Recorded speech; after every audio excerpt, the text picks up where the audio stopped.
ఈ మధ్యకాలంలో మీరు చూడండి, సమాజం ఎంత భయంకరంగా చెడిపోయిందో. ఒకప్పుడు అండి వార్తలు ఎక్కువగా మనం భర్తలు భార్యలు చంపడం అనేది ఒకప్పుడు కాలం, ఇప్పుడు రివర్స్ అయిపోయింది. ఇప్పుడు భార్యలు భర్తలు చంపేటువంటి కాలానికి వచ్చేసాం.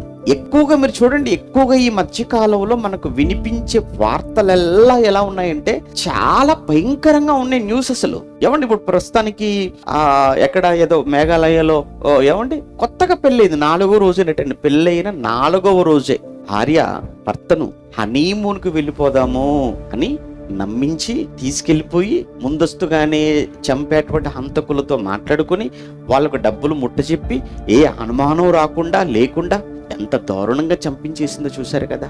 అదే కదా ప్రస్తుతానికి వైరల్ అవుతున్నటువంటి ఆ న్యూస్. ఇంత క్రూరంగా ఉన్నారా?